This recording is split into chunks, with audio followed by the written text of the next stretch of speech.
Hi guys, Paul Seals from Conscious Investor Network. Thank you for joining us. I've got a very dear friend and someone that I've known a long time. Actually, tonight we're going to be talking about, speaking into something that I've been dealing with myself personally, particularly since I returned back to Australia with all the circumstances that we're dealing with at this point in time. How to stay focused. Sorry, how to stay centered, focused in these times, and life beyond the science with Jason Reynolds. Hi, Jason. How are you going? Hello, Paul. Thanks for having me and looking forward to where we go. Yeah, we always have an interesting chat. The second part of that conversation around life beyond the science, I think I probably should subjectively um, establish with you what your context for science is, particularly with the whole narrative that we've had for the last couple of years about trust the science. Mm. Um, Before, probably just as a precursor to that, just to understand where I'm coming from, I believe at the basis of everyone's pain is what they've accumulated to know, and knowledge, knowing, and all the words around this type of thing. It's, I would say in my own words that those who know do not go. And ultimately for me, that the basis of life is movement, and our ability to move freely, to move openly, to move authentically is what allows us to fulfill ourselves or create our own life. So at a deeper part of that, I think, and probably even a more simple part, is the very nature of our existence is to express ourselves. And when we express ourselves authentically is when we start to find ourselves meeting the nature of life around us, what some may consider consciousness, but it's moving with everything as it already is, and to stop fighting against it. So for me, when I look at science, a lot of words we can play with, but to me, it's the environment that they create. And science, as a word, comes from the whole concept to know, and to be of expertise, to acquire knowledge, to have an assurance of knowledge. And ultimately, it's this that I believe is the problem. And we've seen this a lot over the last 2 years, where, from every new wave of fear that came, whether it was from some bio weapon, whether it was from a frequency weapon, whether it was from a government or, some sort of pillar of society coming out and presenting us with imminent doom, or on the other side, presenting us with a way forward. But ultimately, we saw so many people taking on, and still continuing to take on, what they know, but really, at a true sense, where freedom is for me is in understanding, and getting to a place where we're able to not just take action, because I believe that's the big difference between knowledge or knowing and understanding. Knowing very much predicates a conversation, a lot of talk, and understanding is that space that we go to beyond the actual conversation, where we start to perceive and receive something exactly as it is, not as we'd like it to be, not based upon the previous obligations, contracts, or promises we've made prior to this point, but to be able to see something as it is in this moment. And to me, with understanding is, well, we have the opportunity to either move forward through a case of should or must or have to at a very low level, or we have the capacity to enter life at a state of inspiration. And to me, inspiration is that place where it becomes obvious what pathway to take forward. But that obvious pathway for me in inspiration is very much about when we see in the very nature of life that we are here to expand. We're not here to retract. We're not here to become less than. And no one, as I would say, no one wakes up in the morning and hopes that they become less than what they were to begin with. But we seem to assume that people are out there to destroy us or hold us back in some way. But for me, inspiration comes when we look into a moment of life, and it's so obvious to us, if we were to take action, that we would receive more in return than what we gave. And to me, this is a really important anomaly that most of us believe on the other side, or subscribe to the other side, that we're inspired when we believe with less effort that we can create a greater impact. And that's what I believe we all should be looking towards, is not to struggle, not to fight against, not to oppose, but to come into a life of our own receiving, where we believe in a level of honor and understanding of ourselves that we are here to expand, so that all of our actions should be expansive as well. That we're not fighting against, we're not forcing, we're not suffering or struggling or sacrificing something in order to grow. That there's a different way, and I'd love to go in and we'll explore that as we move through tonight. Yeah, no, I'm looking forward to that. I think, my case in point as well for me, Jason. I mean, I've had the good fortune to be able to spend 6 months previously traveling internationally. I was in the US, I've been in Mexico. I've sort of come back to Australia and sort of had I think the first week was the honeymoon period, and then it was great to be back again. And then it's just all the circumstances start to come in, about what you're dealing with, family issues. I've got a father that's in hospital at the moment. My mum's moving a family home that she's been for 45 years. There's the stuff that's happening. Crypto market's not performing very well at the moment. The flooding that's going on, there's a lot of conjecture at the moment about how there's a bit of an undertone of sort of people seething underneath that at the moment about the frustration. There's some conversations about, geoengineering and that sort of thing as well.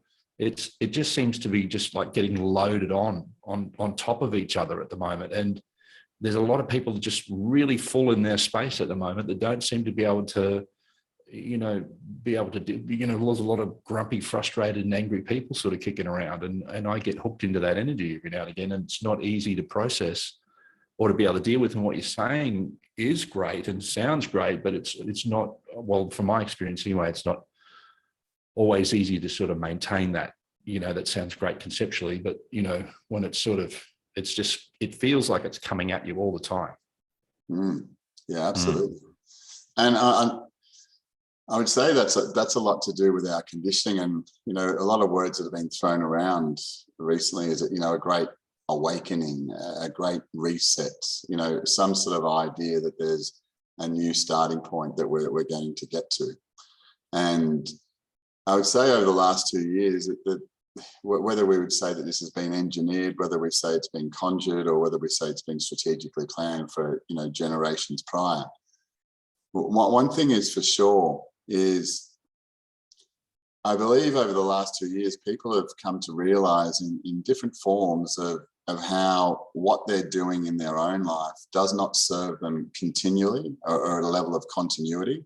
Maybe occasionally, maybe when that there is great pain, that they're triggered or stimulated into taking action, and therefore they put their head up above the waterline and take a breath and think, I've made it because I'm no longer underwater. But it's what we do when we get above the water, because for most of us, we've been led to believe through things like science. And if we go to these pillars like science, like law, like medicine, and the other pillars of society that exist, the financial side of things, that we're all led to believe that in some form we're not an expert, in some form we're not an authority, in some form we need to subjugate or limit ourselves or honor someone else to author my life, to direct my life. And I'd say over the last couple of years, one thing should be quite evident, that it doesn't matter what is going on around me.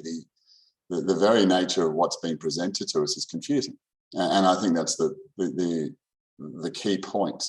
Is I think even in your group there was a comment I made a little while ago about 5G. I would say people that are speaking about 5G know nothing of it, except for what they've heard from others. And even if they did know a lot about it from a technical point of view, is that information even relevant if you don't understand the capacity of what you are? Because I don't know about that, but I mean, I know there's people angry about the concept that they're still installing I think it's a 5G tower in Murwillumbah, but they don't have the capacity or the resources to do the remedial work that needs to be done there at the moment. So there's a lot of people irate about things like that. For sure. I mean, look, I had a little bit of fun in politics at one stage, not running or anything, but being in support of a party in a strategic level. And one of the things that was very evident is that there's no concern for trying to do things in a way that might be coercive but behind closed doors. It's very overt, the corruption that's been laid upon not just Australia, but the entire world. But the question is, do we question their corruption or do we question our ignorance?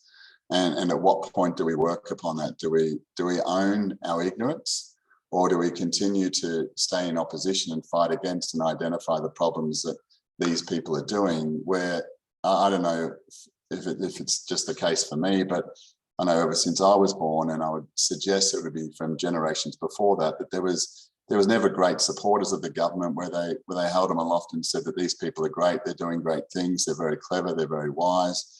I don't think those were the words of government. So that these are not new concepts, but when we have, that moment where we take a breath above the water, we sometimes seem to forget about what it is that we're playing with and why a government even exists in the first place. I mean, governance itself is something, to me, is only something that should exist personally, not something that should exist externally. And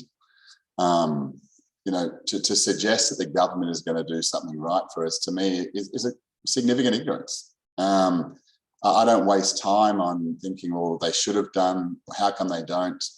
It's because there is no evidence that they would anyway. So why would I allow myself to have some sort of mentality of a golden ticket opportunity that they're suddenly going to change or things are going to be different? When you can see the lay of the land so clearly and there's so much evidence towards it. Some of the great things that can come out of these last couple of years is that when people get together for a reason, they can create amazing things. And my narrative through the entirety of this is, this is all great to get together and come together as a community and to get together because we want to change things. That's all a great intention. But if we're only changing something because we don't like what other people are doing, if we don't like what they've created, what they've presented to us, we're ultimately a puppet on the end of that same string that are only existing because of what they did.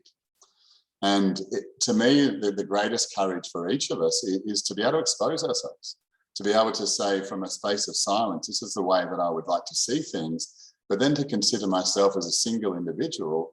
Who am I to change that? Who am I to create that? When there's these supposed centers of power around the world, what chance do I have?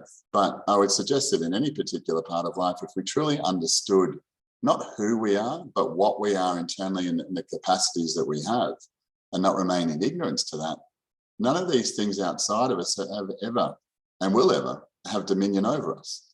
And that's, some examples of courage that might not be considered is that in times of common crisis, the ability to be able to follow your own guidance and your own truth in those moments when everyone else expects you to act or be compassionate or be in a particular place in a particular way in order to be a good person, these are the things that can undo, the strongest of us. But in order for us to realize that out of great chaos, and I would suggest everything starts from chaos. Chaos isn't something that just occurs. I would say every single time in life where we choose to move forward, where we choose to change, where we choose to create, we are going to confront chaos, because as we intend, you can't organize organization. What's organized is already organized, but what we organize and what we intend to organize is something that's chaotic in our own life. So chaos as a basis is an opportunity for us to choose how we want to experience the world and the environment around us. And so for me, at any particular time in taking responsibility, if I ever look to someone else to provide, I already realize I'm compromising myself. But when I'm not sure if it's the same for you or the others listening, or as a practice, as an awareness, or however you may want to look at it. But when you have true independence in yourself, when you have absolute truth in yourself and a regard for what it is that you want to express in life, sometimes you can have very confronting conversations. Sometimes you might say something that might be considered offensive. Sometimes you might have to voice what is true to you in recognizing the people around you don't agree with that. But in the ability to have that level of independence and to be able to expose ourselves in that way provides a very authentic invitation for other people to start to speak their truth.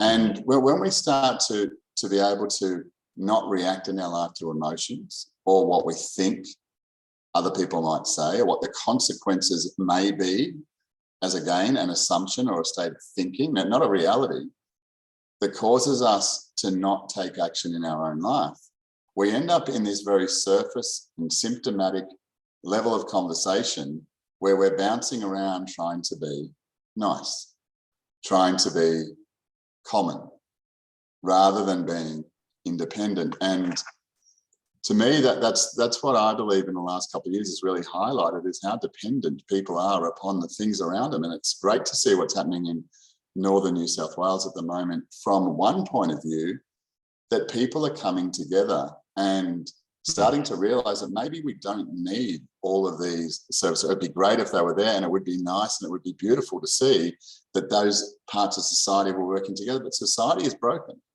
because we're not meant to be in that particular way, which I feel, these couple of years, of course, people have asked some deeper questions, to realise and have that humility to go, I don't know the answer, but if I can start with I don't know, then I can start to ask questions and I can start to actually look at, well, what is it that supports me? What is it that drives me? What is it that inspires me rather than just causes me to survive? I think there's particularly with the whole political correctness and that sort of thing as well, there's very much an element of, and I know a lot of us that have been in this space and been speaking out publicly about some of the things that have not been working.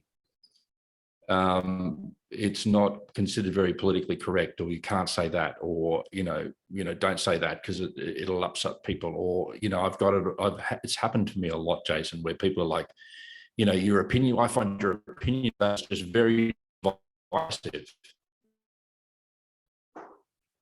Your opinion, sorry, just cut out that last part, Paul. Your opinion's very... Yeah, like people saying to me, I don't like what you do. I don't like what you're posting. Your opinion is very divisive. My opinion is very divisive. Great. And I have a tendency that, like, a lot of people get triggered around me a lot. And they don't sort of deal with it very well. And sometimes I don't deal with them not dealing with it very well. Yeah, and it's, again, I'd say this comes back to understanding, because we're being presented with this idea where we're all, we go to, many of us go to a schooling type environment where we're taught to get along, do the right thing by everyone else. But there's not too often that idea to actually sit down, even as a parent, to sit down with a child and say, well, what do you want? What is it that you would like to build, create, bring forward without any restriction on that? Well, no, actually, you can't do it that way. You shouldn't do it that way. This is the right way to do it. But there's a lot of conditioning that goes into doing for others before we do for ourselves. And if we look to the truth of authenticity, when we do things for others, and this may trigger some, but my intention here, and I have no concern of whether I offend someone or not, my role, as I've come to believe it, is I'm not here to tell you what I know. It's not for me to tell you in any particular way what I know. What I might say may be true to me, but I hope that it sparks people to ask questions of themselves. And I hope that it causes them to ask different questions than what they've been asking up until this particular point in time. That there is no intention for me for us to come to a common understanding and agree. To me, that's futile. It's to find independence and vibrance. I mean, when we look at people, we become inspired by the difference in them, not by the sameness, not by the fact that they're doing things in a disingenuous way for us because they want to be seen as a good person, because they're not seeing themselves as a good person. They want to be loved or adored by us, or received or appreciated, because they don't within themselves. It's very rare in these particular moments that people are genuinely doing because it is what they would also do for themselves. And in the moment of giving greatly to others, resentment can become a real problem after that. If an individual gives so deeply and so purely to someone else, but then realizes afterwards that maybe that's not being returned to them, maybe that other people aren't acknowledging them for that, And then resentment can stick in, and resentment causes us to start doubting our own ability, our own want to communicate, our own want to integrate, our own want to engage with life in a way that serves us. And it's something that's been, deeply ingrained within us, this word of being selfish. But for us to have priority in our life, for us to have a truth in our life, we have to first understand, well, what I would say is what we are, why we're here. And actually to have the audacity and the indulgence to not just look at that as one bright moment that we write out on the statement on the wall as far as how we're going to change the world, but how much time that we give to considering that. And then how much time we give to that consideration to actually understand that. And then from understanding it, how much time do we give to actually executing that and bringing that to life? Mm-hmm. And to me, that's a simple thing. A lot of us have the awareness and the accumulation of knowledge. This is what I'm going to do, and that's why I'm going to do it, and that's right. Rather than, okay, I've had an awareness that this is what I'd love to do. Okay, then separate to that, do I give any space to actually, well, what does that actually mean to me? How would that work? What would that look like for me? What would I do in that particular place? What would I need to bring that forward? To start to understand what that looks like, how much time do I give separately to that first awareness? And then how much time and space do I give to actually completing and executing that? Because if I don't do those three things, I'm going to become burdened by my own wisdom or by my own insight, because I keep having ideas, I keep having awarenesses, and they keep coming, but they're like, the hair that's clogging the drain. There's no movement through that. And I would say, all like that eyebrow hair, mate. Bit of eyebrow hair, maybe once upon a time, bit of hair as well, but it's maybe it's the beard hair now, but have to get the balance somewhere, hey. But but yeah, it's that particular, capacity that I know when I speak to people, when you remind them that they've got the permission. No one else has said they can't. They've got the permission to actually put themselves first and engage and indulge themselves. It's sometimes one of the most challenging things for people to do, not only because of the task of it or the idea of it, but we've created a life of busyness where our busyness is other people's busyness and trying to fit into a particular life. Yeah. Rather than actually a level of organization to say, well, what do I want? What is, I'm having an awareness. Okay, well, that's great. It's a stimulation. Do I want to express that? And I can consider yes or no. And if I do, well, how would that work? And actually be curious as to how that would work, until such point that I become inspired because I now understand it, to then act upon it. But for most of us, we stop at the conversation. And for me, that conversation becomes, very much a burden. And I'm sure we're all guilty. We've all heard so much over the last 2 years of what was right, what was wrong, and what we should or should not do, that we've repeated things that we don't even know to be true anyway. But it seemed, did you hear this? Did you just see that? I wonder if these guys know what they're talking about, or this is true, or that's true. And ultimately, the only truth is going to be within us. And that's, we spend so much time trying to navigate other people's chaos that we forget to be able to go into our own. Well, let's just touch on, you mentioned there about selfish or selfishness.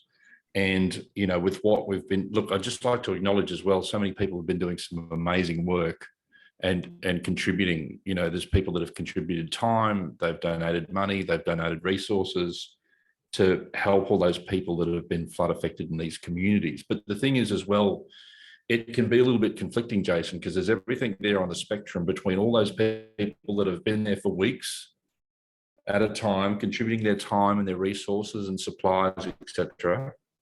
And on the other end of the spectrum, there's people saying, no, stuff it, I'm not going. Like, that's the government's responsibility. They need to be highlighted, their deficiencies of what they're not stepping up to provide. It's everything that's on the spectrum at the moment. Yeah, absolutely. And I suppose that's a really good clarification of what I was suggesting, is that it should not be stimulated by, screw this, the government needs to be exposed. or I should be there because I want to be a good person and help other people out, or people are the thinking that goes into that rather than just the ability to, for me, it's most simple. The source in the integrity of your information is absolute in this life.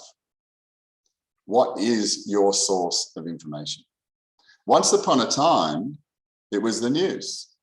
You know, I know growing up and, you know, TVs were still a novelty and, you know, and that was something that 6 o'clock, it was kind of, you know, the world stopped and people were sitting down and watching the news to repeat what was going on. And there was some form of trust within that.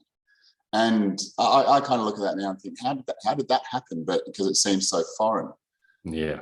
But, you know, the source of our information within our own self to be truly independent and to be guided by that, to me, is the number one responsibility we all have. Then all the things, because the terrible things that are going on, whether it's geo-engineered, whether it's actually happening as a natural event, you know, that can be all up for conjecture.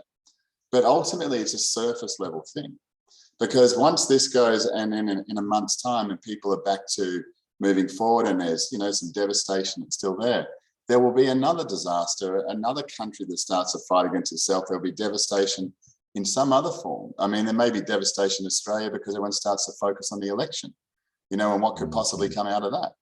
But there is going to be some form of crisis that continues to keep happening. And for all of us, you know, to be the pinball in between all of that, it's very difficult. And, you know, it can be very confronting to actually step out of that and say, you know what? I'm not going to keep going on this hamster wheel. I'm going to just stop at this particular moment, because one thing is true and evident. I am here because I've survived every single thing that I never thought I'd ever get through.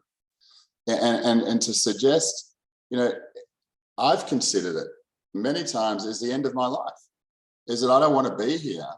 I'm going to end this. I'm of no worth, no value to anyone. My life, what does it mean? Why am I doing this? Why do I find myself in these situations? Like, what's the point? Well, what's the point? And it's the consideration. I mean, and those sort of thoughts came to me at a young age. But it wasn't because I was, you know, abused or whatever, but I was abusing myself. But I didn't understand any different. And I would suggest those types of thoughts of the end is recognizing the significance of what we are. You know, sometimes we have to look at and confront some of the biggest decisions in our life in order to make great change. But that should only be the starting point. It should not be a continuation that I need pain or I need suffering or I need crises in order to redirect my life. That's a starting point. But if we continue to keep having our life again and again stimulated by pain, we are only ever going to just get beyond pain. We'll make the decision in pain. Once we get past pain, inertia will set in. We'll start to feel that this is all okay. And then we'll find pain again. And then suddenly we're driven back into action again. Now, I'm sure we've all seen that. And I'm sure we've all observed that. And if we stopped, and I would suggest anyone listening to this is to take the time and the indulgence at some stage to look at all the times that your life has been driven and stimulated by pain, and then to consider why the outcome has been one of survival rather than one of thriving. Because through crises, we can start to realize that work is not that important. Or maybe the work I'm doing is not that important. I'm doing it because I'm obliged to and I have to. Maybe the obligations that I thought I had are not that important because suddenly I can just drop them. So crisis starts to bring through a leveler of what's really important in my life. The courage then comes is, how do I take those things that are important and make them my everyday life? Because, you know, the way I look at it, if I'm not doing work in my life that's more important than anything else in my existence, and work may just be the contribution, what you're creating, what it is that sustains you. It doesn't need to be your income, but it needs to be something that you are creating in your own life. My son is the most dear thing in my life and the most important thing in my life. But he's not more important than the work I do. Because if my work was less important than him, I'd be compromised. my example to him is to, in order for him to not live restricted by any particular means of, don't work too hard and try and balance life. Well, why not find work that actually inspires you so much that your life becomes everything that you're doing, that there's one expression, one experience, and ultimately loving it so much that it becomes something that you refine, that you create and enlivens you in each and every moment, gives you purpose to live. The concept of retirement was brought about through a means of government and a form of control. And, it's not by mistake that between 60 and 70 years of age are generally the most productive years of a person's life, the most significant years of a person's life, and what they actually bring to the legacy of generations to come. And to convince people that that's the time to stop is where we fall into these measures of control, is where we fall in these measures of being controlled. Because those years of 60 to 70 are about a real completion of life, about a real completion of contribution. But if we go back to, what's going on around the world, people can become restricted in going, well, yeah, I probably should be doing that, or I feel bad that I'm not there. I'd love to be at the feet of every crisis and helping out, and enjoy doing so. But at the same time,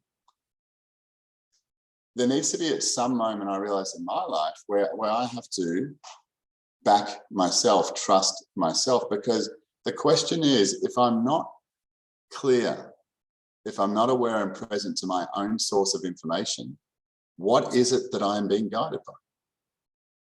And this is, at the very basis of that, there's, to me, the answer exactly why governments exist. And to the greater degree that we are less independent, like dependent upon what is within us, not dependent upon what is without us. The less we are independent within ourselves, we create government, because that's what we need. That's what we require, because we're unable to make our own decisions. If we don't have our own source of information to refer to, we'll continue to seek information from many different sources. And this is, the concept that, we've fallen into of creating all of these experts above our own self to be able to guide our own life. And to me, everything else is a condition of that. The degree in which I'm separated from my ability to communicate and commune with myself, and then be able to take that information as absolute, because that's native, it's not natural. Natural is what we've become. Native is to trust only within myself. And that, once we start to do that, things like disease, things like fear, things like every other relationship issue, financial issue, are all directly related to the separation we maintain. But for many of us, we look at all these separate symptomatic surface level things. Oh, got to fix that. And then as soon as I start fixing that, I know we've all example of the wall, you paint one wall in the house because it looks a bit shaggy. And then suddenly every other wall looks a bit shaggy because now this new one's in front. It's all by, relevance and perspective. So next thing you know, you're renovating the whole property. Yeah, absolutely. Yeah. But not by choice. Not by choice. By comparison. Exactly. By something that is not coming from within us. It's an obligation, and what I feel I have to do. And ultimately, again, we're forcing against things. So, but to me, getting down to that, the adversity and opposition that's existed in the world in the last 2 years should be the greatest thing that's been exposed. And, I've got some close friends that are very key and partners that are very key in the freedom movement. It's not something I subscribe to. It's not something that I put any energy into. I elevate and uplift people within it. But my particular focus is finding people within that environment that truly want to create beyond this space. Because to oppose something has never actually changed anything. And, if we were taught that, we would understand that. But we're not taught that. We're taught a whole range of other things in order to keep us thinking rather than acting. And, to me, this is not, like forget your life and close up shop and if you're not doing this type of thing, but it's to say, if I was to give myself 15 minutes each day for 1 year, just for 1 year of the entirety of my life, because I'm sure people have got to a particular point, you know, where life might be a bit challenging, life might be a bit difficult, but suddenly one thing can click in your life and one thing can change, and suddenly all the trauma, all the challenge, all the symptoms, all the obligations and all the things you thought you needed to fix suddenly seem irrelevant. And that can happen in the meeting of a partner, where you get into that particular space and you start to see the life in a very, very different way. Your priorities change, your inspirations change. They start to become a reality. And in an instant, those things that were once, you know, barking at me, they seem to be insignificant now. They don't require my attention as they once did, because I've found something else that is stimulating my attention. So when we start to do something just little bit by little bit, and if it was to take us a year to come into a state of appreciation, adornment, and love of ourselves, 1 year, if that's all it took, and we just applied that and understood how to communicate with ourselves, but most importantly, how to act upon that to a point of completion, there is nothing that we need or require. And suddenly you start to realize that the government, the world around you, experts, scientists, doctors, whatever, play no role in that. They do play a role for people who maintain a level of victimization. And when I say victimization, there's a lot of charge in that, as far as, well, I'm not a victim, I stand up for myself and I do things. The quantification of victimization is being the result of someone else's actions. And I would say in every particular part, we are all a victim in some form, where we are all coming to our own understanding, and to have the humility that, yeah, well, I am a victim, because I don't yet understand within myself. I don't yet understand within myself how to create something that is not reliant or not needing of anyone else, but to first have it born within me. And at a deeper space, I think that's what truly inspires everyone, is that particular capacity when they are most vibrant, when they are most engaged, when they are most alive, because they feel that whole energy that's moving through them, because they're committing to being something in their life. Yep. So this is great, Jason. Anything else that you want to leave for people that are watching the live stream before we go to the Q&A with our private group at all? Yeah, there's an abundance in the world, but I think if we just stop and looked around us, that there's never a want for anything if we truly open our eyes to see that. There's never a lack of anything that's available. However, what there is a lack of is our ability to embrace it or receive it. And in our own life, we don't receive things because we reject things because we know that that's wrong. We know that that's bad.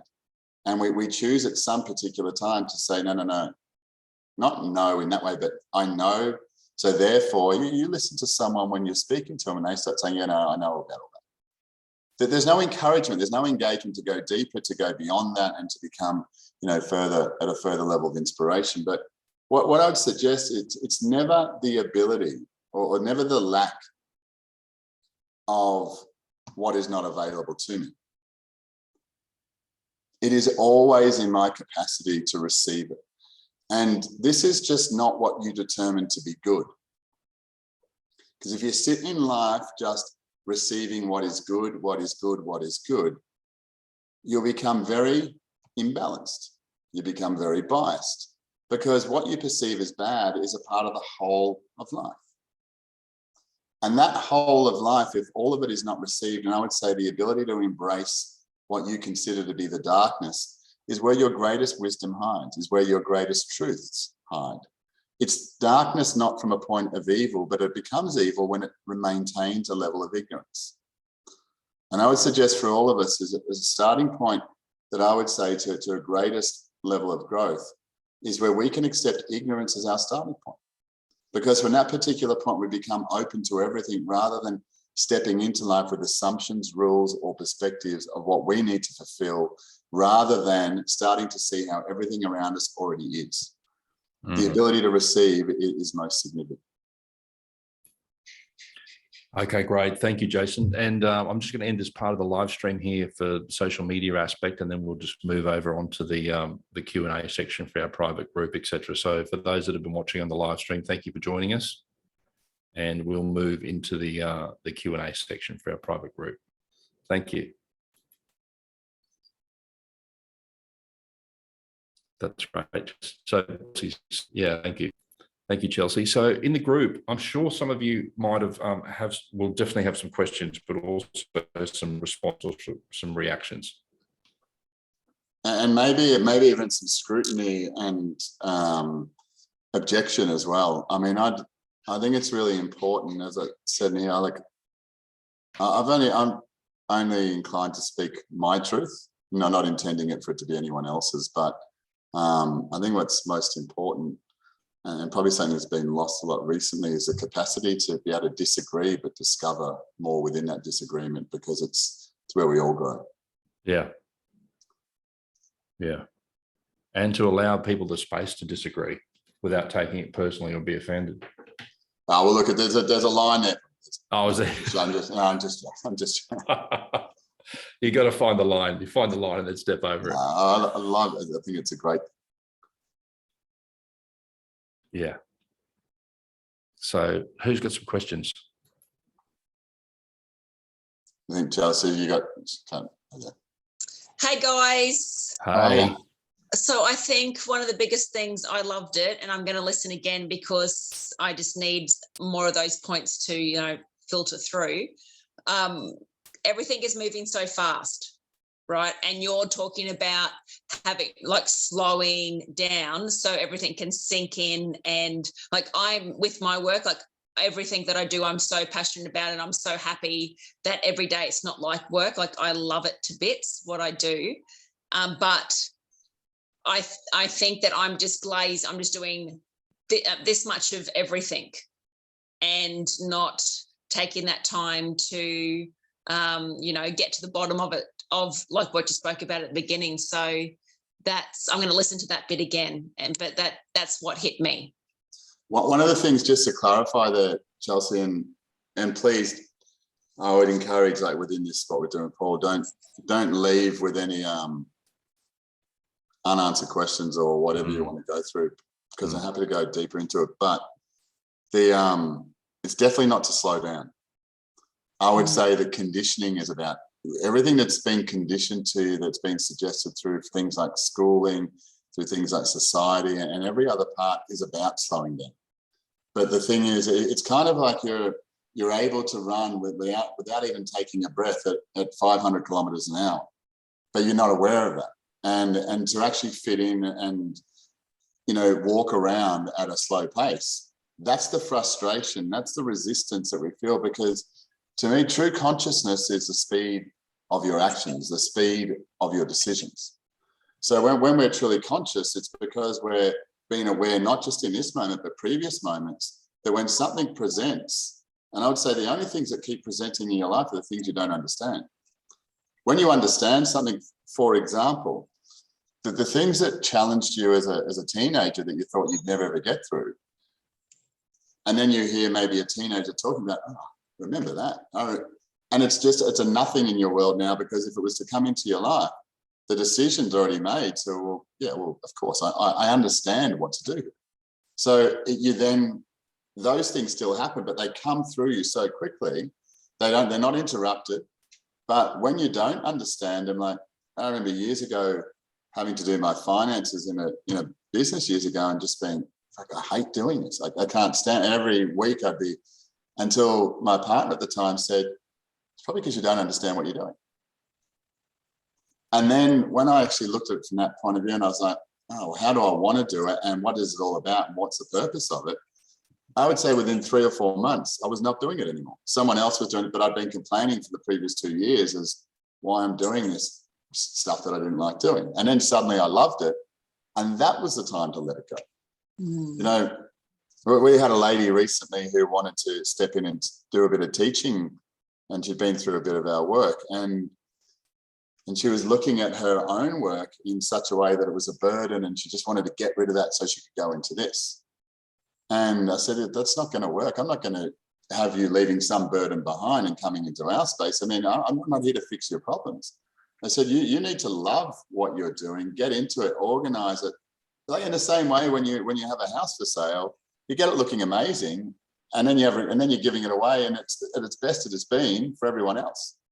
But you know, if you have your business, if you have your house always ready for sale, you're then enjoying it, you're then loving it, and then to actually release it from a place of love, the next thing you step into is love, rather than being in a workplace and thinking all these people around me, they're assholes, I can't stand them, like why are they like this? To then go to the next, I'm going to get out of here, I'm going to go to a new environment, go to that new environment. 6 months later, it's like, geez, what is it with people? And the same thing presents itself. Yeah. But it's I think it's so important for us to remember we've got the permission to leave things when they're at their peak. You know, when we're actually loving them, not when they're destroyed. Because if we keep re-engaging with things when they're most destroyed, things will become most destroyed so we can re-engage with them.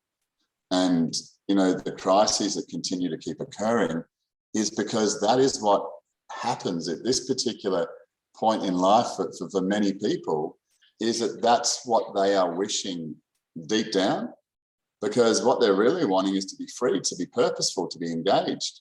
And if they're not creating that through something they love, and sadly, most of us have learned to give ourselves the most attention when we're most at pain, and therefore when we're most slowed down, when we're most stuck, stopped. And that's the thing, definitely, with what I'm saying, is not to slow down, but to go harder and to go deeper. Sorry, not harder, to go deeper into the things that are important to you. And I would say, just as an example, just don't try to address everything in your life, just address one thing.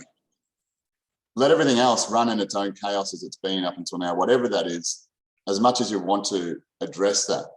Because as soon as you start growing in one area, the other areas suddenly start to say, well, I need to do this. Stick with one for a period of a couple of months and put your attention into that for a period of time, and just become, you know, so masterful in that area. By default, whilst you're looking down, the other ones will start to address themselves. The other things will suddenly start to seem supportive of what it is that you're doing. I was speaking to Paul earlier last week, and I was saying one thing that's frustrating is I seem to be moving a lot faster and going boom, boom, boom, boom, and just nobody else is keeping up, and staff and everything else. And it's like, oh, so that part is frustrating. And then the other part you said is like whenever I'd go and listen to a speaker, a motivation person, or, you know, whatever, they'd all start their story off by when I hit rock bottom and then I woke up with a needle in my arm, or I was standing on the top of a cliff and now I've changed my life. Like that would frustrate the shit out of me. Like you don't have to hit rock bottom. Like, yeah. So I really get what she's talking about there too. Yeah. I think it's I would say that's enlightenment to realize that particular part, and the simplicity of enlightenment is that you keep meeting life in a place where there isn't any resistance, where you're enlightening yourself by when things are most refined, when things are most organized, when things are most fluent and in harmony with the world around you, and mostly you, that when that is occurring, to then dedicate the most amount of your energy at that particular time.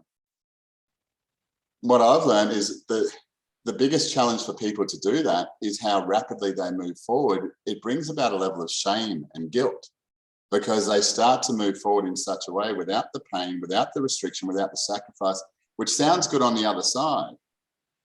But once you actually start moving into that, ultimately what you're moving into is the unknown. There's no resistance there because you don't know what you're not supposed to be doing or should be doing. And that's where fear comes in, which is just, well, I probably shouldn't go. But there's nothing that stops you from going except for an idea of safety. What if I lose what I've got? But there's no evidence of any other part. But if you look at people that have really allowed themselves to be enlivened, and not from a necessarily just financial or any other form of success, but just within themselves, is that they've chosen just to take little actions, but consistent actions on top of the peak of their own mountain. I've got a brand new generator sitting in my shed here. And I said to my son, it's like, I feel bad that I haven't given my generator to someone to take down to the Northern Rivers, like down to help. But then I'm like, well, I want that for myself. Yeah. And look, there's going to be a lot of judgment to, you know what, look, to be realistic, there's people going through pain all across the world. Not just in a centralized focus of where something's happening that's quite obvious and dramatic. And I've heard some terrible stories about what's going on down there, and even in some parts close to here in Gympie and just up the road from where I am. But the thing is, there's people suffering in great ways for great times all the time. And for us to start to believe that we need to control that, or we need to fix that, or we need to change that, if that's not true to me at that particular point in time, to me is what creates the same deceits, that creates the same system that we have now. And it takes a lot of courage. It takes a lot of I suppose the ability to be able to see with clarity rather than with toxicity or obligation. Yeah, thank you. I'll let somebody else ask a question because I'm hogging it. That's all right. Be a good hog. You're allowed to hog. Be an authentic hog. I am that. Thanks, Chelsea. Marion, did you want to ask any questions, or I can read this here for you if you like? Here I am. Yeah. Great, Marion. Yeah, that's okay. Thanks. I just thought I'd ask. I think my biggest frustration is, like we're talking about before, being angry. I'm just reacting. I'm just not responding. I'm really getting down on myself because I'm doing that. You know, there's so many confronting things that are happening, you know, and I'll have to bring up that, you know, just like being in a hospital and you want to go in and they won't let you in. It's real, and it's like there is someone physically standing there telling you that you cannot do something, and that's it's helplessness. It's kind of a it's quite raw, and I think there's lots of other little different angers and things like that, but that's kind of a big one. It's yeah, for sure. You know, especially now, you know, in these times, it's I want to be a Jason, but I can't. I bet there's not enough Marions in the world.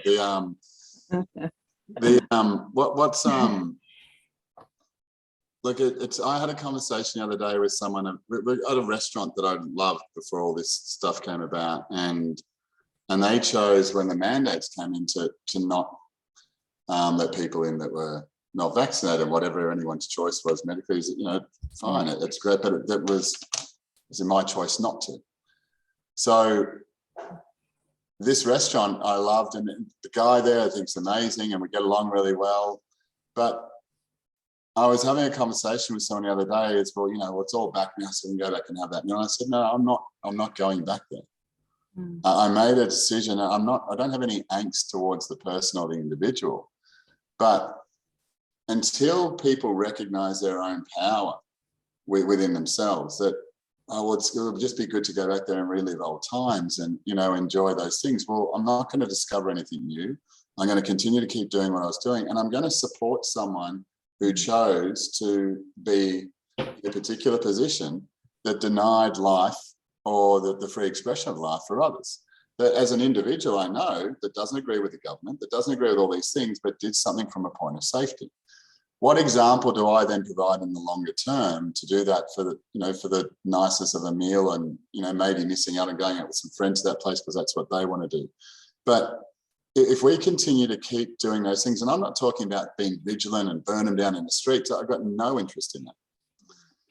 What I'm saying is that if we don't agree with something and it's not integral to us, well, it's drawing us towards something of greater significance anyway. But if we never discover that, we'll continue to keep compromising, and then we find ourselves overwhelmed with a lot of stuff that we're carrying that's not even our own. And you know, there's some simple, to me, there's some simple ways of when you start to, you know, simplify things in such a way that I'm going to put myself first, well, then you're always available. There's no waiting in that. One thing with change is it's always ready. Change isn't sitting there, it's never occupied. Change is always ready for you. It's because that's what it does, it changes. And it's up to us to then decide, you know, at what particular point, at what particular time we want to do that. But yeah, there is that particular line that we get to and we go, but you know, I would have loved to, but I couldn't. Says who? And sometimes I believe we need in our own life that person that keeps us accountable to ask us questions like, well, why? Why is that the case? Why did I do that? Why do I accept that? Because as soon as we start to look on the other side, that there's a whole world behind the curtain. It's just waiting for us to come in. Because like in many things that you've probably read or heard, that what you're seeking is seeking you. Everything that exists around you, in my eyes, exists to support you. It exists for you. For many of us, we believe the sun or the stars are these great phenomenal things beyond us. I would say they only exist because of us. But to consider that as an individual, to consider that we are the very life source that invigorates and enlivens everything around us, that concept is so far from conversations these days. But once upon a time, that was an obvious thing, that it was centric to our own individual experience. But for many of us, that's a big leap, let alone to think that someone thinks we're crazy for even suggesting it. Someone thinks that we're fallen off the cracker in some way. But to be able to look at, you know, what I was saying before to Chelsea, just to look at one area of your life where you're completely uncompromised, where one area of your life where you won't bend in any particular way. And I don't mean to force against, I mean that you allow yourself to do what is truly inspiring to you, to the degree that's inspiring to you, just in one area of your life for a short period of time, and see what actually starts to occur as you stop interrupting all the other areas of your life. Because for many of us, I think Chelsea was saying, going a little bit of depth into certain areas, because it's a spinning plates. It's like, I'll do this, and I'll go, oh, actually, now I need to go over here, and then I need to go there. And until eventually, when you just say, wait a second, I'm going to work out to get this one plate spinning without me actually needing to do anything, so that it wants to do it itself. And then I'm going to go and I'm going to have the time then to put the other plates together and put them through. And then eventually I'm doing nothing, where otherwise I'll be there for the rest of my life, reacting to what is going on. But there's so much of us, there's so much available that we should never know anything. We should be having questions that lead us towards a greater understanding. But as I was saying before, it goes back to, do you trust your source of information? If not, what actually is allowing you or what could cause you to go to that particular point? Yeah, no, that's great. Yeah, I guess the situation I'm talking about too, but that's a painful gap of time. You know what I mean? But I can see what you're saying, and yes, there are those reflections of what can I do through this? What does this mean to me, and things like that. But I guess we've just got to go through those painful times. You know, just that time. Yeah, well, not all the time, no. And I don't believe we have to go through any pain, because I would say one thing, that the physical body was only ever designed for pleasure. That there's no part of the physical body that's actually designed for pain. So to be in pain isn't to be in opposition to our own body. That we're not meant to experience pain. Pain is only like an alarm that's going off, that I'm depleted in some way of pleasure. So, but when we maintain that, is because of some stage we forego what it is that we know to be true, that there's something not right. There's that video of that guy in the black, I don't know, it's probably from some movie, and he keeps opening up and he sees things and reads words and he lifts the glasses up and the words change. That's They Live. Yeah, that it, yeah. They Live. And that particular, the conditioning of, you know, we see it in a lot of ways. A condition like familiarity is one of the most seductive forces that have been placed upon us. You know, this is why suburbs have been created. This is why the way of living around cities. I mean, the plan for a long time is to, you know, destroy what's going on economically in the cities, getting people to work from home that were once working together, to then have people to come and live in the cities, to turn the cities into slums, and ultimately cause, you know, a destruction of agriculture outside of that, to get everyone eating insects and vegan food and everything else, to take away all of this stuff, which is natural and native to the existence of this particular world. However you choose to eat is irrelevant, but it's a plan that's been in place for a long time. To be subjected to that and to be a subject of it is our choice. It's nothing that's happening to us. Well, we know something's not quite right there. But the thing is that's the seduction of familiarity, to do something because it's going to make me more comfortable, because I feel so uncomfortable doing what I don't know, because that's what I have to know things and I have to have answers to things, which is what an adult has learnt to become. I mean, an adult, no matter, I mean, I'm a parent as well, and I'll have a crack at certain things when my son asks me a question to something, even if I don't know, and at the times I catch myself saying it. But it's something that we do as we get a little bit older, that we believe we should know things. Whereas the liberty that comes in the 3 words of I don't know, just try saying it at times where you might be so fearful, especially when you're regarded as some sort of authority or leader in an area of life. To be able to say I don't know and actually mean that, it really starts to open up and step away from that familiarity, because look at abuse that can happen in a relationship. I mean, it's not just women, but mainly women that would go back into an abusive physical relationship because it's familiar to them over and above of what they know they don't want. That there's no logical reason to do that, but familiarity and the force of familiarity is so seductive. And it will cause us to keep going back to compromise, to mediocrity. And mediocrity, if we were talking in a religious sense, is one of the greatest sins, or is the basis of every other sin, is because we don't allow ourselves to be fulfilled in our full expression. And that's, you know, it's just coming to, I mean, there's a lot of things being said, but the real simplicity back to the basis of our, I believe, of our own existence is just to express yourself, and ultimately to be more fulfilled is to express yourself authentically. And not try to change every part of your life. Start with one thing. And once you start with that one thing, just get a little bit better at that and better at that, and observe when all the distractions of the rest of your life come up. Acknowledge them, note them down, but then go back to what you're doing. Put them on a list that you'll get to once you complete the thing that you've decided to start. Because it leads to another part that, you know, stress and those other symptomatic experiences we have. Stress, you know, it's ultimately, is ultimately in our own life where we're intending to be what we're not, intending to be where we're not. Stress in our own capacity is, you know, more often not the ability to try and do more, but it's a continuation of doing less than what we know we're capable of. Brilliant. Yeah. Thank you so much, Jason. Like you, Chelsea, I'm going to play that over and over again to hear everything that was power packed.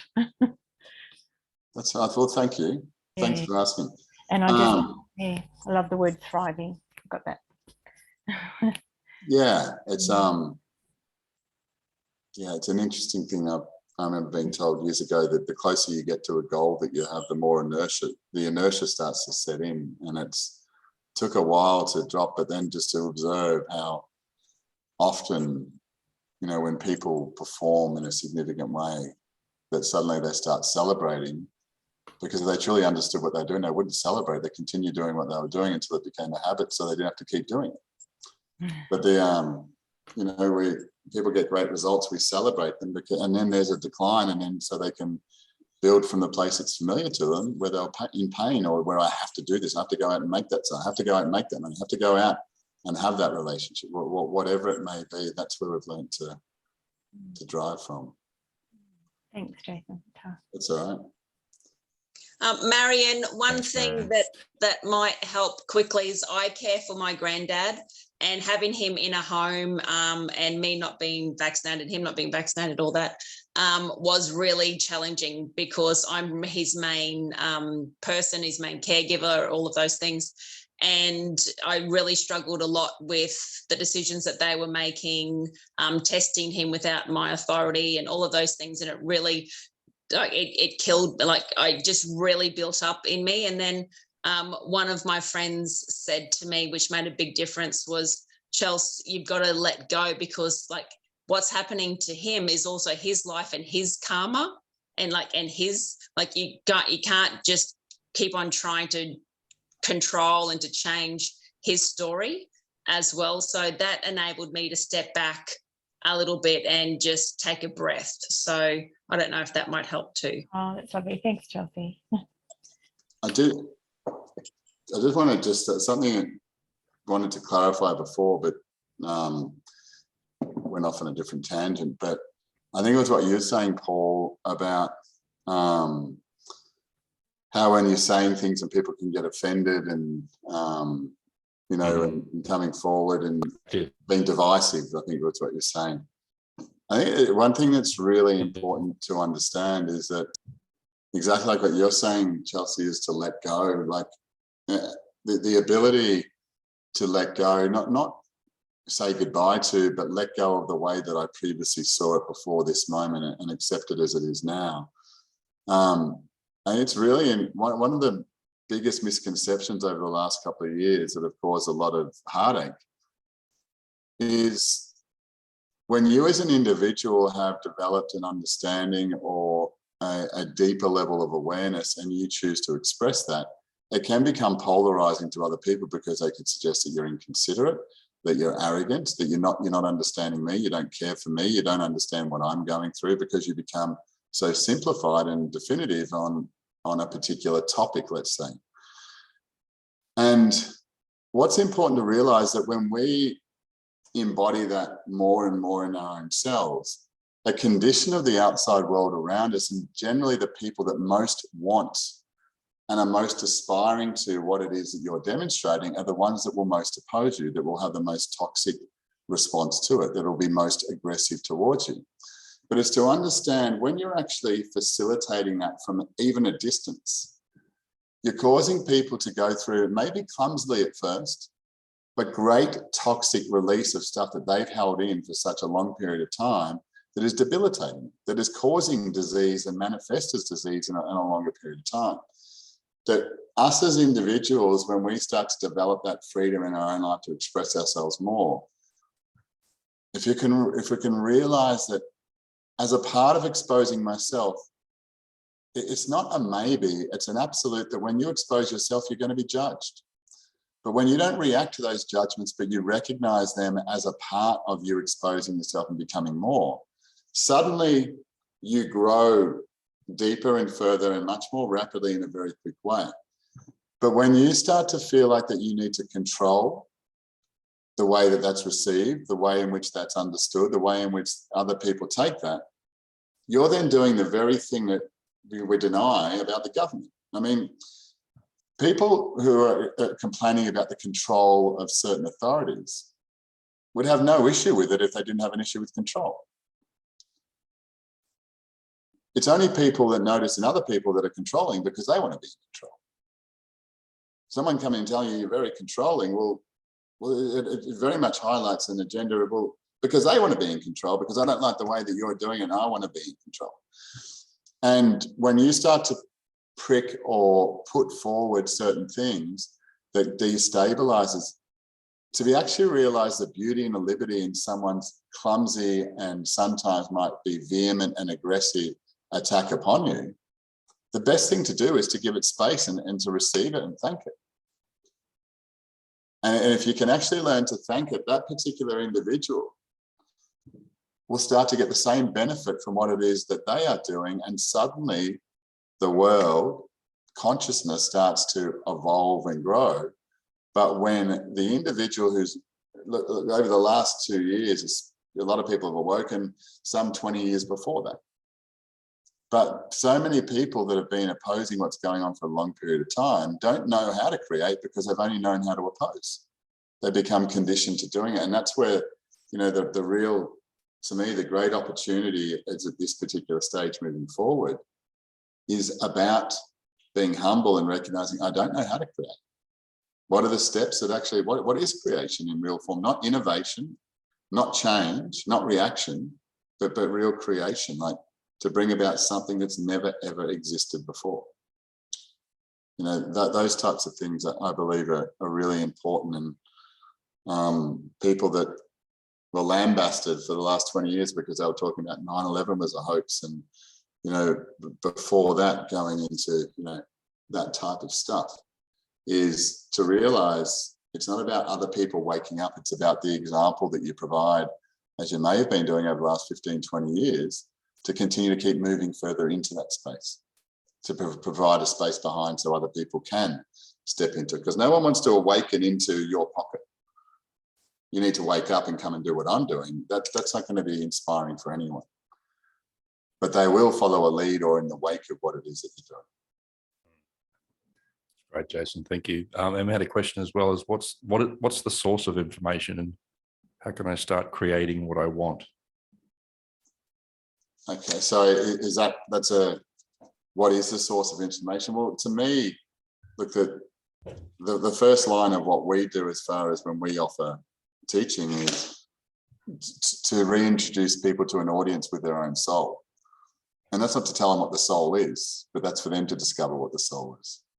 And to me, that the soul is an immeasurable, uncontainable aspect of our own infinite self, but we've become dominated by the physical, by our feelings, by our 5 senses at a very low level of operation, and we've been conditioned to do so.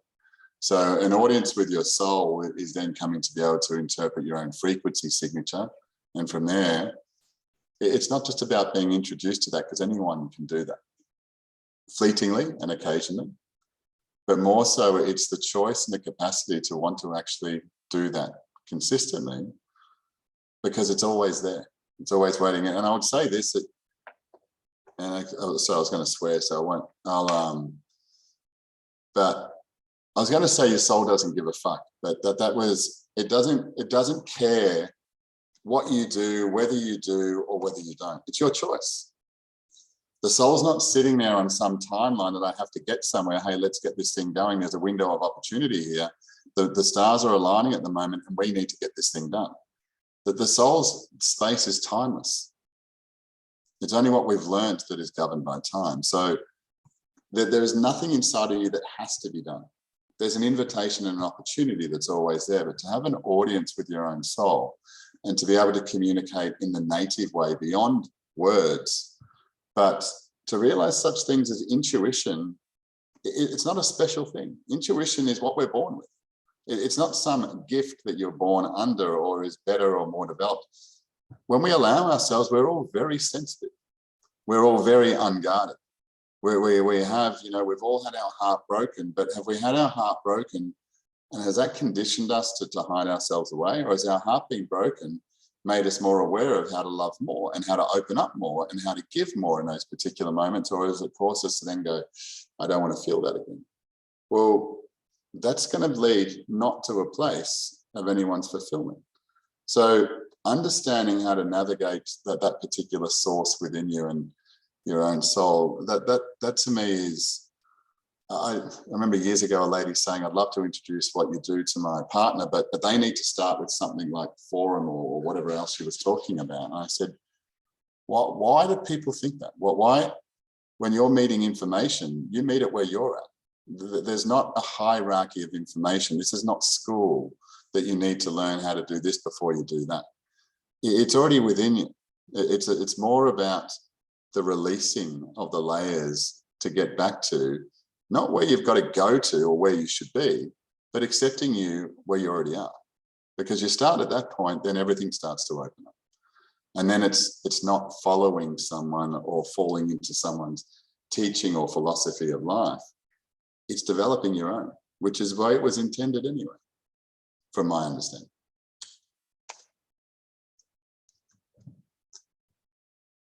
As I saw that question there that Marion, I don't know if we talked about anger being brought up lately, that one there. Is that what you were just asking then, Paul?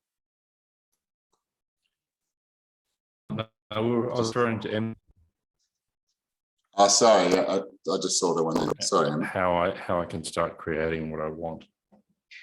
Yeah, well, and okay, so yeah, and how I can start creating what I want. You know, I was, like I was saying to Chelsea before, and it's not the hard thing with these types of conversations is, to me, that there's a transition that you go through. So we've all had moments of inspiration of, you know, and in that moment, how everything just seems so obvious. It's like, oh, I know what I'm going to do. I know how I'm going to do it. And this is it. And then you move into life and suddenly, you know, it's forgotten in a short period of time because, well, you know, and then we justify to ourselves as, well, you know, maybe another time, I'll just see what's going on. I've just got to get these things done. When we start to focus ourselves on what it is, firstly, what we want before what we like to and what we'd love to do and then what we're inspired by, is when we just start to focus energy upon that, there's a currency that we live by. And to me, that currency in a simple terms is called attention. Now, when we start to, I would say at the moment that you're giving your attention in a very definitive and significant and deliberate way at the moment. You might not be able to audit every part of it, but you start to recognize that when you start to take that attention away from one thing, suddenly it'll start popping up into. So if you start putting attention into what you want, what you start to notice in other areas of your life is certain levels of chaos. And emergencies start to occur. Children, partners, or anyone else in our life suddenly starts to come forward with, I need you right now. And as we start to put attention to ourselves, to understand that's a part of the transition, that as I start to reclaim my own attention, as I start to direct my own attention, where I am now drawing it back from, there's going to be a reaction. But there's also a responsibility to say, well, yeah, my son, my daughter, my partner, well, yeah, of course they're acting like, they're not being annoying, they're not being frustrating, they're not being interruptive. Well, because I've always been like that to them. At the moment, I'm now focusing on what I want to create. And now suddenly there's all these interruptions which weren't there previously. If we can start to realize that it's not about what I want, what it's more about is creating the environment that becomes a result. So much like the concept, without going, I mean, how long we've got, but the concept that cancer cannot survive in a alkaline environment, as some people would suggest. Yep. Probably so another 5 minutes or so, Jace. Cool. So no one would, so rather than to be able to have the audacity that some may say, or the courage that some may say, to not look at the cancer and what's the treatment, what do I need to do, that, wait a second, there's a truth here that if I just create an alkaline environment, I don't need to consider what it is. It's all okay. So it's the same as if I create the environment in my own life that stimulates authenticity, that stimulates fulfillment, that stimulates success, that stimulates, true levels of understanding in my life. That's all I need to be present to. And if I create that environment, all of those things will be presented, attracted, and move through that. And that to me is working at the energetic structure, the level of energetic structures, rather than at the fanciful level of what we might say in our life is, I'm infinite and I'm an energetic being having a spiritual experience. But well, that sounds beautiful and great. But if I don't understand what that means or how to do that, absolutely, I'm going to then become conflicted by this aspiration compared to the reality of, the way I'm currently acting, if that makes sense. Absolutely does. Yeah, the environment. Yeah. And I don't have anything to be accountable for. I don't have children. I don't have a partner. So it makes it even harder. So I don't have an excuse, but No, And but that's Mm. I would say that makes it even harder, because you do have like the most. I used to do so much more when I was with my partner, and Yeah. I found myself, it's it's like, what's holding you back now, Em? And it's really, it's like the price of freedom sometimes. Yeah. Yeah, absolutely. Well, I would you know, true wealth to me is space, and that's not just having, you know, a space around you, but the space around you as you've created it. And someone's true wealth is determined by their ability to be able to hold that space, and that to me is the only thing you ever hold on to is space. But you know, for many of us, we've learned to hold on and possess and then be possessed by so many things. So when you have other people at times in your life, that there's this reaction to that, and then, well, a lot of stimulation comes through. Well, I don't like what they're doing, so I'm going to do this. And to be able to actually make a decision when we've got space, because what many of us, or what I've observed many people do when they have space, is they give it away to others. You know, when you are most thriving and fulfilled at times, suddenly people turn up in your life and they, I just got a question for you. I really need some help, or I really need some assistance. And what many of us do in that particular point is jump in and rescue, because, well, everything's going good for me, so I should be there for that person. But unconsciously, what that person is always coming for is the example you're providing. And at that particular point, to never jump in and rescue, but to stimulate questions in that, well, you know, why do you believe you need me? How do you believe I can help you? And if I wasn't here, how would you do that? And what would that look like? And how would that go? And if I was to step in and help you, why do you believe that would be, you know, whatever it may be. But to be able to acknowledge the example that they're looking for is the one you're providing, but most often they're drawn at that particular point. And when we jump in and rescue, nothing changes, except you take on their burden. They walk away feeling like there's nothing wrong, and they feel much better for it. You work through all of this energy in your life that is only going to deteriorate yours, because when you take on other people's energy and you work on that, there's no benefit for you. There's only deterioration and death that starts to come closer to you, because if you're working through your own, navigating your own, that's an awareness, that's a breakthrough. But to work through someone else's jump, to take on that fog, that burden that most people are living under, there's a sum total of deterioration in life. And that's what most of us do, is we see, just looking, so I really need to help that person out. I really need to be there for them.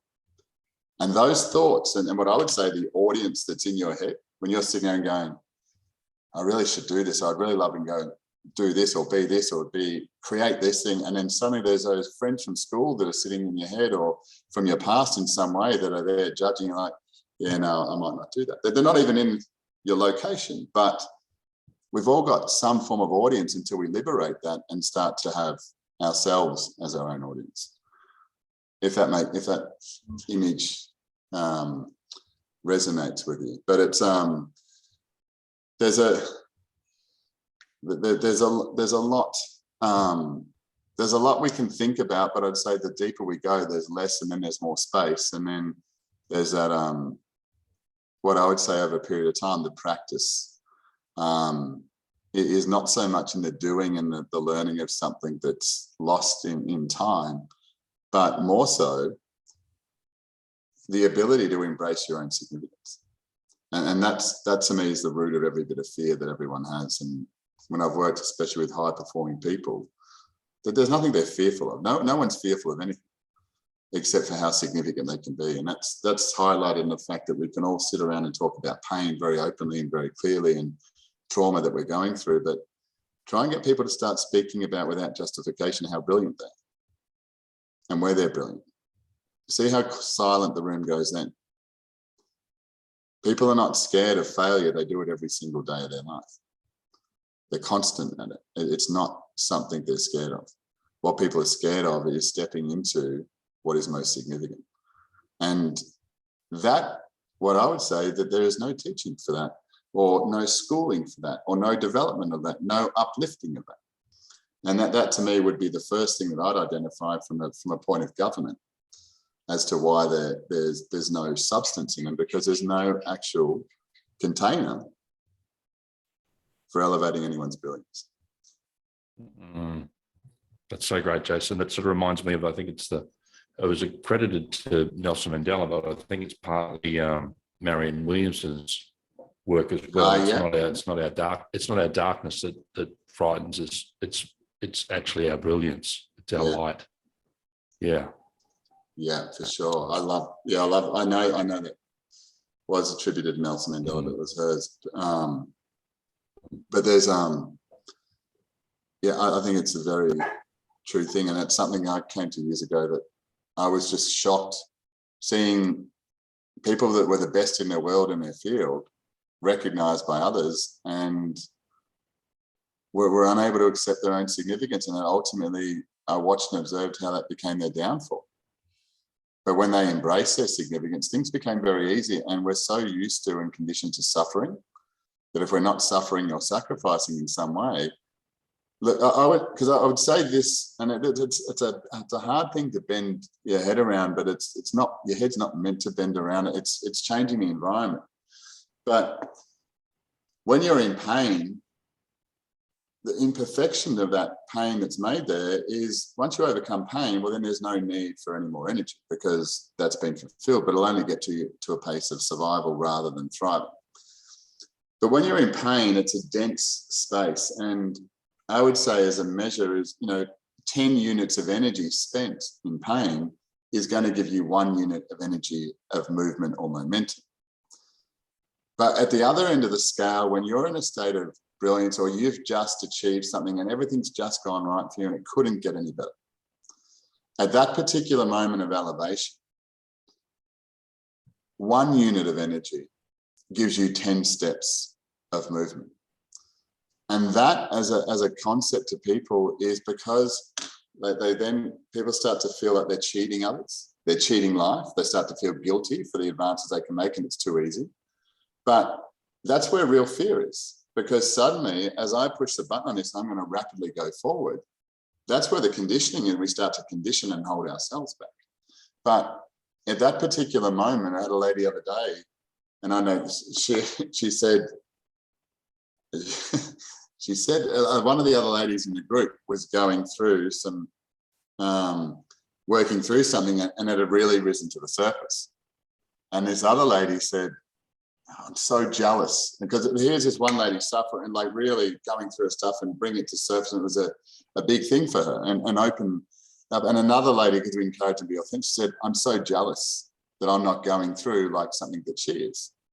And I laugh, but because what she was saying is that she knew with absolute certainty now and courage, and there was no issue to it, that if something like that was coming up, she only knew that there was growth that was coming through, that there was far more than the actual pain. And she's like, I actually realized that I feel jealous because someone else is going through something at the moment, or my life it couldn't be better. But, it's in that particular spark that you flip it that much, that the pain and the trauma, still may be there as you perceive it to be now, but it comes to you and through you. The thing where the pain is when you hold on to it, when you try to restrict it, when you hold and its movement, and ultimately those things, if they come to you and through you, it's just a matter of facilitating an environment to allow. That's great, Jace. Thank you so much for your time this evening, and we could talk to a few hours, and we'll get you back regularly for some more sessions as well. I know you're busy, but always appreciate you. I'm going to upload this session into the group this evening so that you guys can listen to it over and over again if you need to, and pick up any pointers and that sort of thing. But appreciate your time, Jason. Anything else you wanted to share with us in closing? Yeah, just to have fun. Yeah, I would say it's the end result of it all is that all of the seriousness always leads to just being able to have more fun. And that's I know that's but no, probably is to be patient. I would say in one particular part is especially with what's going on now in the world. I think it's going to be a fairly common experience in the coming months of people that are really committed to their own growth, change, and are living in a new world. We'll start to experience a lot of disappointment and a lot of frustration as people start to acquiesce back into life or as it was, because it's very evident to me that the resistance is going to drop. The mandate type scenario of life is going to fade away and be just shuffled into the background. And I think that's really important to understand, that when those things do come, to not be focusing on anyone else, but instead to use this time to just consider, and I would say 15 minutes a day, one day on becoming aware of what it is you want to create, the next day on how you'd like to express that or what that would look like and what it would mean to actually pull it together. And then the last day of completing that, of like the execution and action and what that looks like. If you continue to follow that cycle where you're allowing movement through you, and especially from a point of creation, fulfillment will be very significant, but you know, it'll continue to grow upon itself rather than just exploring into life for answers, if that makes sense. But I would say there's a key. Sorry, no, I was just going to say, there's a key fundamental that goes with that, is like everything in this life and in the world around us lives by this same basis of there's an awareness, then there's the expression of that awareness, and then there's the completion of that awareness, ready for the next awareness. And that can happen in a millisecond, or it can happen over a lifetime. But those three phases, nothing that's alive in this world, and even thoughts, escape them. Wonderful. Thanks for your time, Jason. Pleasure, Paul. Thank you. Have a great week. Ladies. Thanks for everyone for joining us. I'll get this uploaded this evening so you can watch it back again. Beautiful. Much love. Thank you. Cheers. Have a great night. Bye.